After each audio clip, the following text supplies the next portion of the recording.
미디어가 전하는 이슈에 대한 다양한 분석과 팩트체크까지 바로 보고 뒤집어 보고 꼭꼭 씹어보기 위한 미디어 비평 프로그램 열린 라디오 YTN. 열린 라디오 YTN, 이번에는 미디어 속 언어를 재해석해보는 미디어 언어 시간입니다.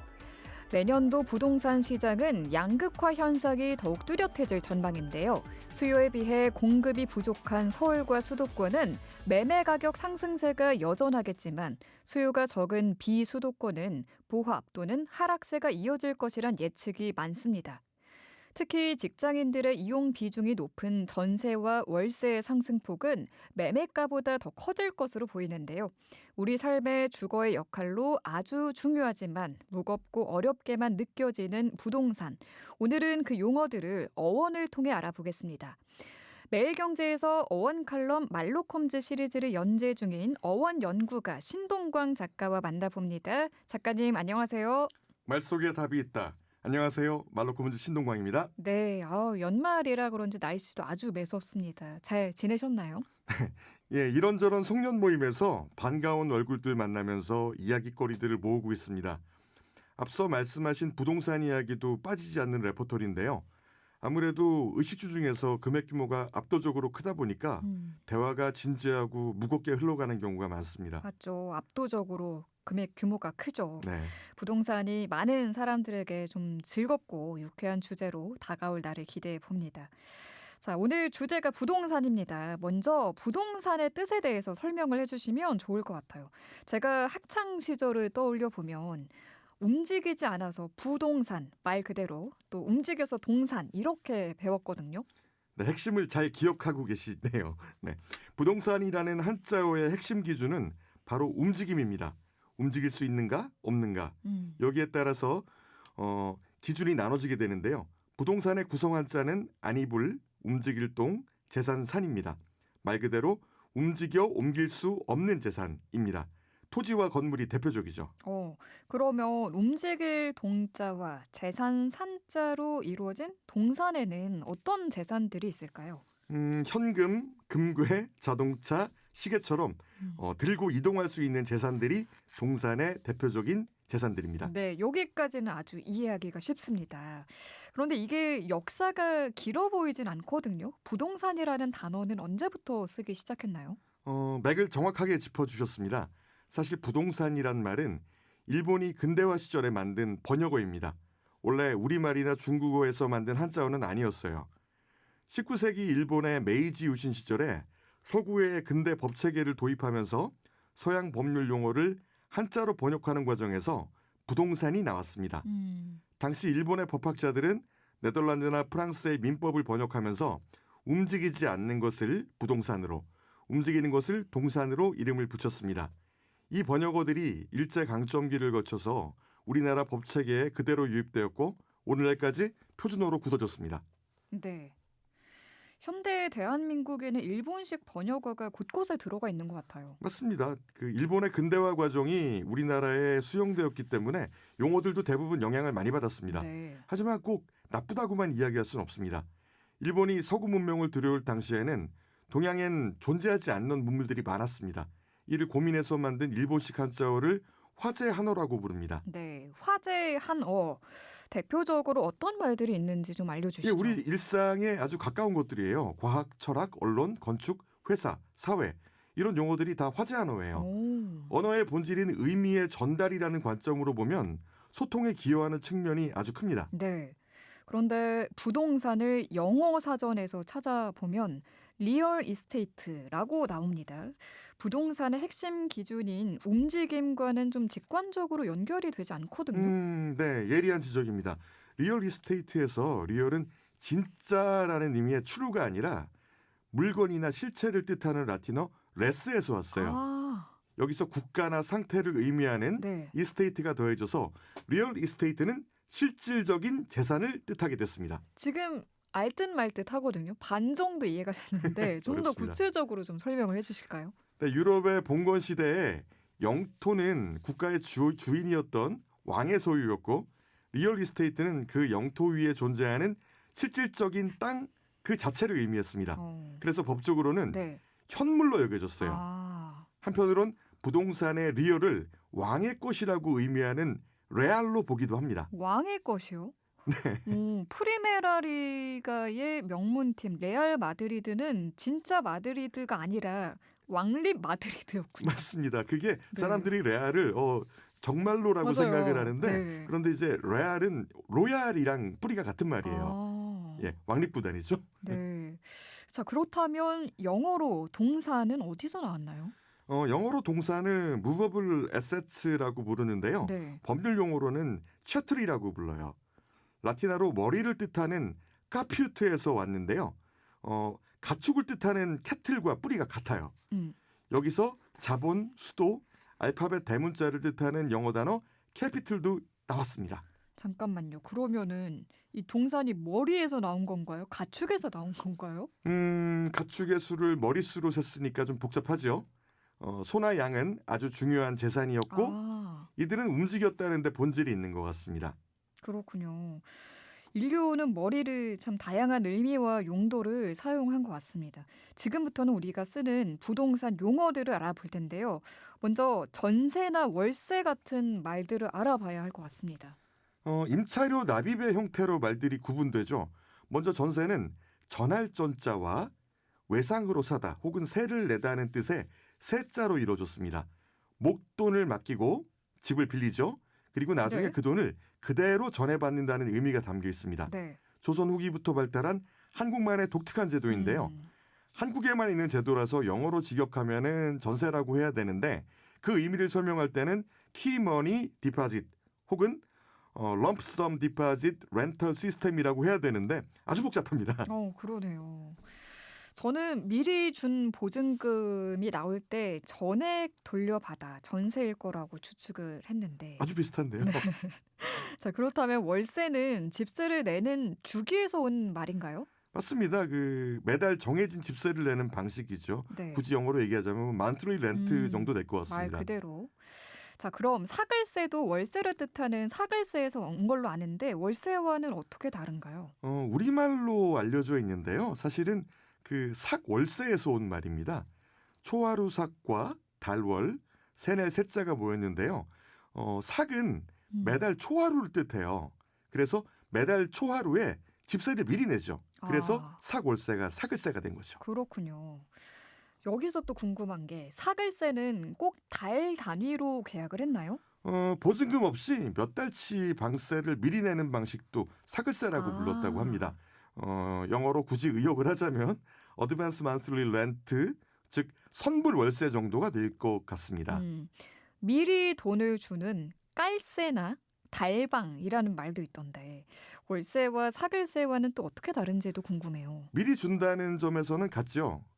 그런데 네. 깔세나 달방은 정식 법률 용어라기보다는 시장에서 통용되는 은어에 가깝습니다.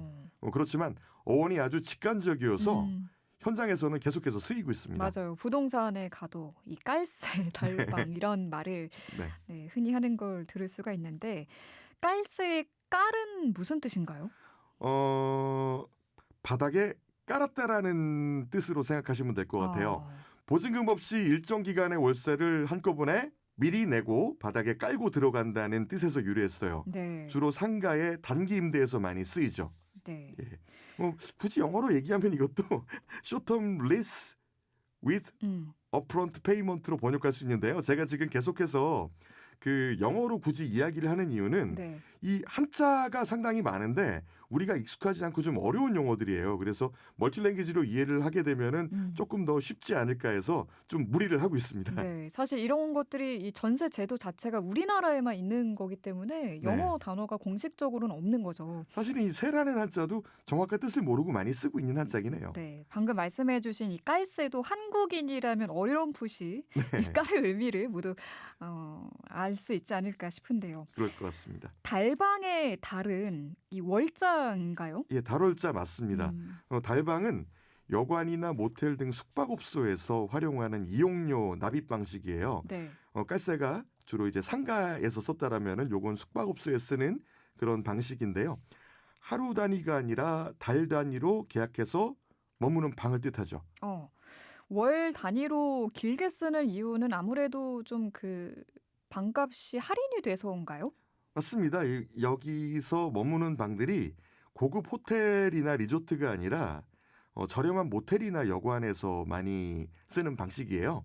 음. 상대적으로 일일 이용료보다는 장기 이용을 하게 되면 할인이 되죠. 주로 일용직 노동자분들이나 주거 취약계층의 안식처가 되기도 했었죠. 그래서 가슴 아픈 이름이기도 합니다. 예, 영어로는 monthly room 또는 extended stay hotel room으로 표현할 수 있습니다. 네, 왠지 딱딱하고 어렵게 느껴졌던 부동산 용어들을 그 말뜻을 좀 더 쉽고 재미있게 이해할 수 있는 그런 시간이 된 것 같습니다. 오늘 말씀 잘 들었습니다. 네, 새해 복 많이 받으세요. 네, 새해 복 많이 받으세요. 고맙습니다. 네, 지금까지 어원연구가 신동광 작가와 함께했습니다. 사실 확인이 필요한 허위 의심 정보에 대해 짚어보는 팩트체크 시간입니다. 선정수 팩트체커 전화로 만나보죠. 안녕하세요. 네, 안녕하세요. 네, 오늘 확인해 볼 주제는 탈모입니다. 이재명 대통령이 탈모 치료를 건강보험 적용 대상에 넣을 방법을 검토하라 이렇게 지시를 했어요. 우선 맥락부터 좀 살펴보죠. 네, 이 대통령은 지난 16일 보건복지부 업무보고에서 탈모 치료의 건강보험 적용 대상 확대 검토를 지시했습니다.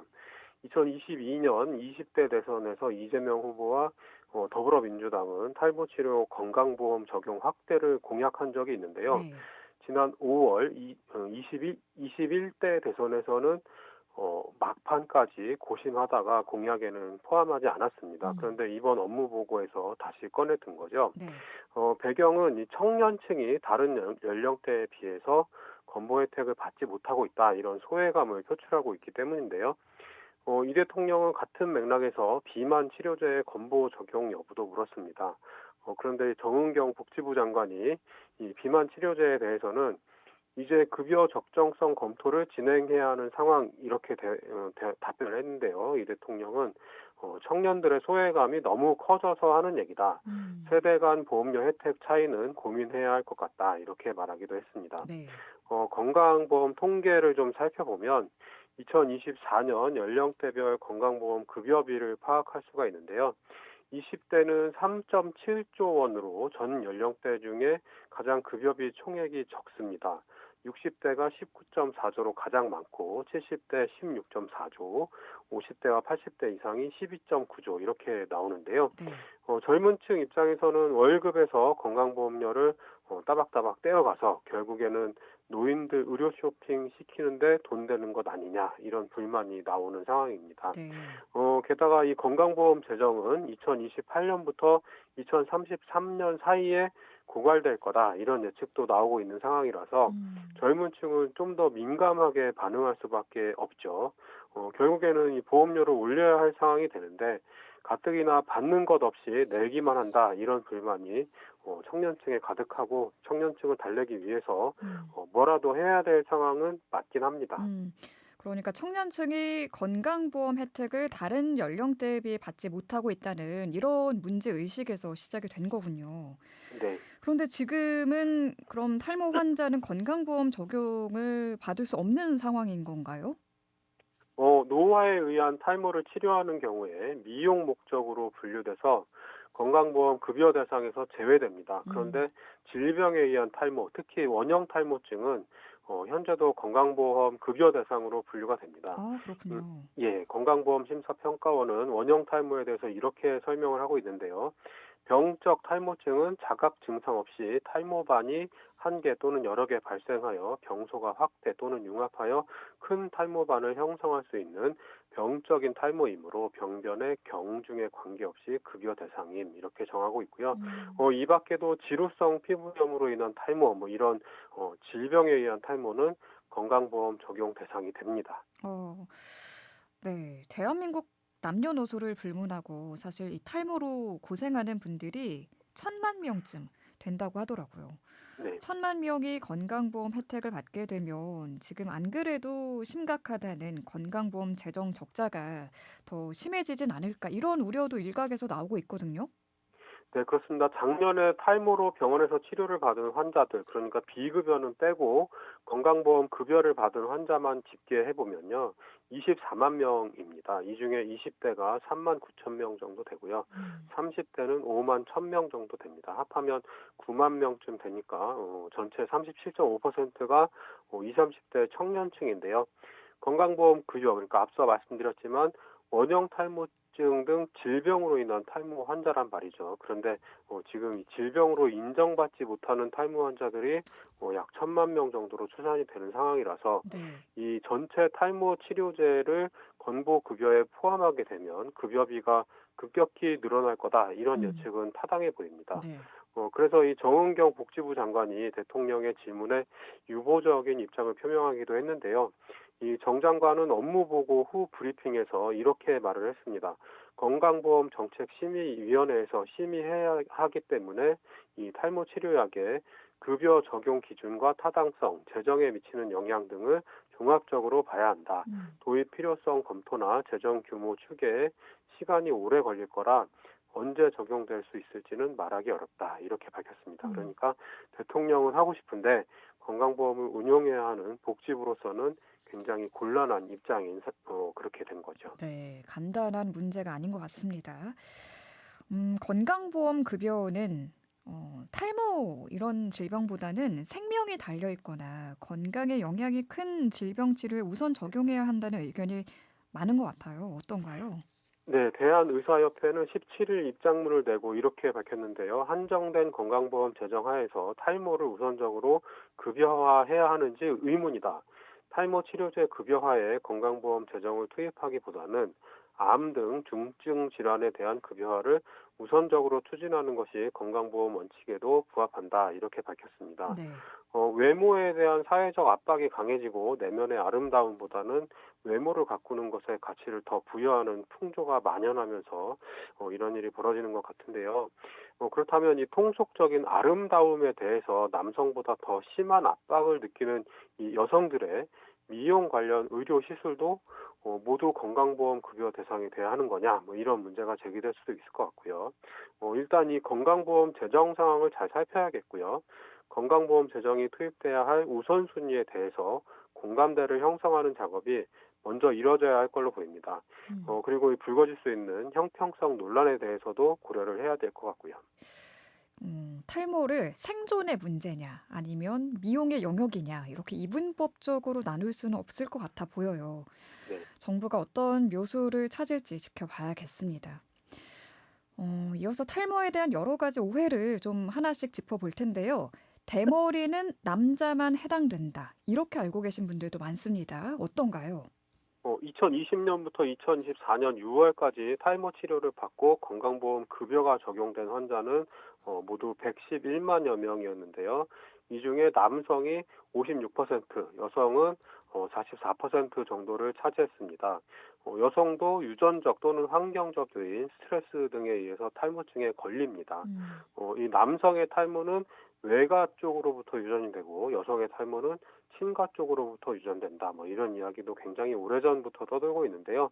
이 남성형 및 여성형 탈모에서 유전적 요인이 일정 역할을 하는 것은 사실이지만 이런 특성은 양쪽 부모 모두로부터 유전된다고 합니다. 그래서 이 한쪽 가족의 고모, 이모, 삼촌의 외모에 기반해서 탈모 가능성을 예측할 수는 없다고 합니다. 그리고 이 과거 일부 교과서나 일반적인 통념에서 이 대머리 유전자가 X 염색체에 위치하기 때문에 남성에게만 우성으로 유전되는 것처럼 설명되기도 했는데요. 그리고 이제 한 세대를 걸러서 나타나는 격세 유전이다 이렇게 오해하는 경우도 많았는데 네. 그래서 할아버지가 대머리면 손자도 대머리다 이런 식의 말이 많이 떠돌았었는데 이것도 사실이 아닌 걸로 밝혀졌습니다. 네. 탈모는 하나의 유전자 때문이 아닌 14종 이상의 유전자 조합에 의해서 결정된다. 이런 사실이 연구를 통해 밝혀졌고요. 탈모 유전자가 있더라도 환경이나 영양, 질병 등의 상태에 따라서 대머리가 될 수도 있고 아닐 수도 있다고 합니다. 네, 이것도 궁금합니다. 모자를 자주 쓰거나 머리를 또 자주 감으면 탈모가 온다라는 이야기는 사실인가요? 일부 사람들이 머리를 너무 자주 감는 게 탈모를 일으킨다 이렇게 우려를 하는데요. 이건 사실이 아닙니다. 음. 이게 미국 흑인 여성들 사이에서 굉장히 널리 퍼져 있던 루머라고 하는데요. 이 흑인 여성들에게 이 원형 탈모증이 좀 흔하다고 하고요. 그렇기 때문에 머리를 자주 감기 때문에 이 원형 탈모증이 유발되는 건 아니냐 이런 루머가 생겨났다고 하는데 이건 유전적 요소가 중요한 역할을 수행하는 걸로 밝혀졌고요. 그리고 이 모자를 쓰고 다니면 두피가 손상돼서 탈모가 생긴다 이런 이야기도 있는데 오히려 모자는 햇빛으로부터 두피를 보호하는 효과적인 방법이고 음. 탈모와는 상관이 없다고 합니다. 네, 오히려 모자를 쓰면 탈모 예방에 도움이 된다라고 네, 짚어주셨고요. 그렇습니다. 또 마트에 가보면 샴푸 진열대에 탈모에 효과가 있다고 광고하는 제품들이 굉장히 많이 보이거든요. 이런 네. 제품들 믿어도 됩니까? 제가 제 말로 드리는 것보다 식약처 공식 입장을 전해드리는 게 더 나을 것 같은데요. 네. 이 식약처 공식 입장은 이렇습니다. 현재 국내에서 판매 중인 식품, 건강기능식품 중 탈모 예방이나 치료에 대한 효과를 인정받은 제품은 없다. 따라서 탈모와 관련하여 검증되지 않은 예방이나 치료 효과를 내세우는 광고에 주의해야 한다입니다. 그러니까 먹어서 탈모를 예방하거나 치료할 수 있는 식품은 없는 거죠. 그렇지만 탈모 약은 있습니다. 그럼 탈모 예방이라고 홍보하는 샴푸는 뭐냐 이렇게 물으실 수도 있는데 네. 역시 식약처 공식 입장을 말씀드리면 이렇습니다. 식약처는 미백, 주름 개선, 자외선 차단, 탈모 증상 완화에 도움 등의 기능이 있는 화장품을 기능성 화장품으로 정하고 있다. 이 중 탈모 증상 완화에 도움을 주는 기능성 화장품을 사용할 수 있다. 기능성 화장품이라도 탈모 증상을 완화할 뿐 치료 효과나 머리카락을 자라게 하는 양모, 발모, 육모 등은 검증된 바 없으므로 과장해서 광고하는 제품은 절대로 구매하지 말아야 한다. 이게 식약처의 공식 입장이고요. 네. 그리고 탈모 약에 대해서는 탈모 치료가 필요한 경우 반드시 병원과 약국을 방문해 의사의 진료, 처방과 약사의 조제, 복약 지도에 따라 정해진 용량, 용법으로 의약품을 복용, 사용해야 한다. 이렇게 밝히고 있습니다. 네. 그럼 샴푸 뒷면에 써 있는 탈모 증상 완화에 도움을 준다라는 말은 어떻게 이해를 하면 될까요? 효과가 있다는 겁니까? 없다는 겁니까? 굉장히 헷갈리죠. 네. 이 제도 자체가 좀 헷갈리는 측면이 있기는 한데요. 이 식약처가 시행하고 있는 기능성 화장품 제도, 이 중에 탈모 증상의 완화에 도움을 주는 제품, 이게 이제 기능성 화장품 심사를 통과할 수 있는 건데요.